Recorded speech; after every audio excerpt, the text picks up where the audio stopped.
Hello my friend, मैं आपके लिए एक नए वीडियो के साथ आज आया हूं।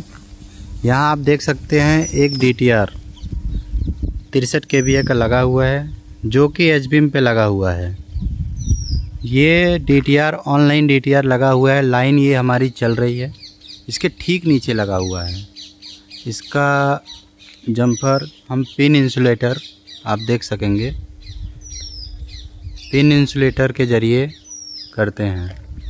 इस DTR में जो पोल यूज हुआ है उसकी लंबाई 11 मीटर है और ये पोल आप देख पाएंगे एच टाइप पोल होता है।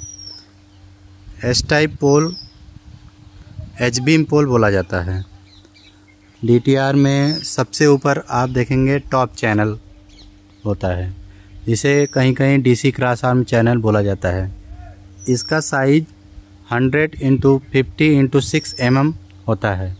उसके ठीक नीचे ये आप DO चैनल देखेंगे। DO चैनल का साइज 75x40x6 mm होता है। ये DO चैनल से हमारा जम्पर ये DTR 63 kVA के HT बुशिंग में जुड़ा हुआ है। HT बुशिंग से हमारा DTR वोल्टेज को ड्रॉप करके आउटपुट LT बुशिंग में देता है, जो कि यहाँ आके बॉक्स में जुड़ा हुआ है। ये बॉक्स हमारा 63 kVA का लगा हुआ है। इसके अंदर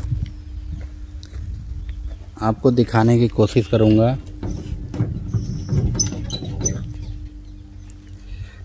यहाँ पे इसके अंदर MCB लगी होती है, जो कि अलग अलग फेजों के लिए अलग अलग MCB लगी होती है। R के लिए रेड, के लिए रेड और ब्लू येलो 3 फेज होते हैं।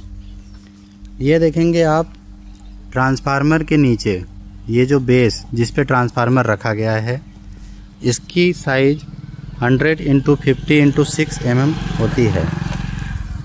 ये जो ट्रांसफार्मर हमारा बेल्टिंग जिससे ट्रांसफार्मर को बांध के रखा गया है, उसका साइज 50x50x6 mm होता है।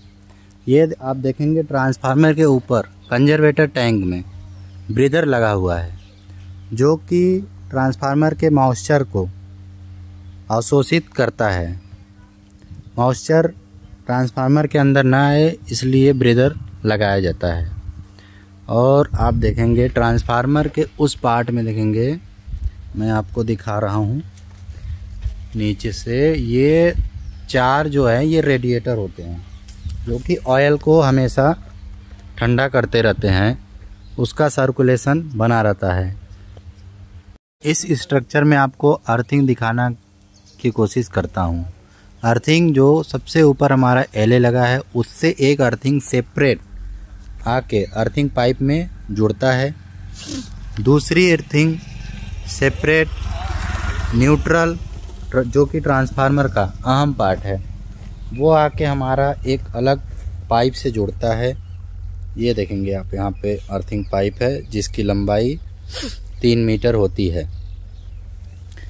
तीसरा जो अर्थिंग होता है वो हमारा बॉडी का, DO का, ये DO इसका अर्थिंग, और यहाँ हमारा एक लगा हुआ बॉक्स है, इसका अर्थिंग कंबाइंड होकर एक पाइप में जुड़ता है। आप इस स्ट्रक्चर में देखेंगे कि ये स्ट्रक्चर में जो स्टे लगा हुआ है, इसमें आपको कहीं से भी गाय इंसुलेटर नहीं दिखेगा, क्योंकि ये एच बीम पोल है। इसकी अर्थिंग लोहे के बने होने के कारण डायरेक्ट ग्राउंड में चली जाती है, जिससे स्टे में कभी भी करंट आने की संभावना नहीं रहती है। आप यहाँ देख पाएंगे ये DTR में मजबूती के लिए हम पूरी तरीके से कंक्रीट, जो कि लंबाई इसकी 6 फीट होती है, उसको हम करते हैं। ये ऊपर का पार्ट, बहुत लोग इसको रिंग बोलते हैं, लेकिन इसको टेक्निकल भाषा में मफिंग बोला जाता है। इसकी ऊंचाई लगभग 1 फीट के ऊपर होती है। और आप देखेंगे ट्रांसफार्मर के नीचे ये जो ट्रांसफार्मर को बांध के रखा है पैडल होता है, ये जो छोटा पार्ट है ये पैडल है। ये स्कीम का नाम है जो ट्रांसफार्मर के ऊपर लिखा है RDSS, जिस योजना में अभी काम चल रहा है ये स्कीम है। और ये हमारा ST बुशिंग है जो कि चिमनी का है। इसमें आप देखेंगे चिमनी की बुशिंग होती है। कंजर्वेटर टैंक आपको दिखाई दिया हूँ कैसे हैं। अब यहाँ से लाइन हमारी लोड डिवाइड करने के लिए हमने यहाँ पे केबल दिया हुआ है सामने की तरफ। यहाँ कुछ घर हैं उनके लिए हम केबल को स्ट्रिंगिंग किए हुए हैं। और ये हमारा स्ट्रक्चर देखिए आप एच बीम का, बहुत ही मजबूत स्ट्रक्चर होता है। एच बीम पोल का यूज हम बहुत कम ही करते हैं।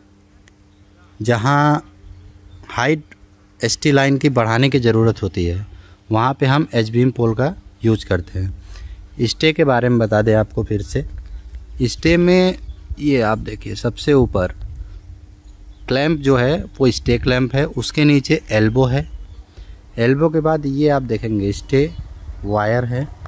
स्टे वायर जो कि हमारा ग्राउंड में आके यहाँ देखेंगे एक प्लेट जुड़ी रहती है। स्टे रॉड के साथ अंदर एक बड़ा सा प्लेट लगा रहता है जिससे कि हमारा स्टे में मजबूती प्राप्त हो।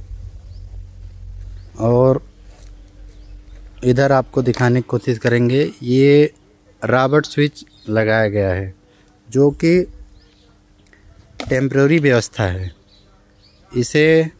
इसमें ख़तरा है, यहाँ ओपन करंट दौड़ रहा है, इसलिए इसको आउट एरिया में लगाया जाता है जहाँ पे कोई मनुष्य पशु आए ना, वहाँ पे इसकी व्यवस्था की जाती है। आप देखेंगे ये क्लैंप, ये साइज से क्लैंप आते हैं, एच बीम क्लैंप होते हैं। यहाँ पे सब क्लैंप देखिए आप। और ये ट्रांसफार्मर में यहाँ नेम प्लेट देखिए, इस पर सीरियल नंबर, मेकिंग कंपनी, किस योजना के तहत लग रही है, क्या इसका इनपुट वोल्टेज है, आउटपुट वोल्टेज है, क्या लोड लेगा, ये सब इन प्लेटों पे लिखा रहता है। आज के लिए हमारा वीडियो यहीं पे समाप्त होता है। धन्यवाद।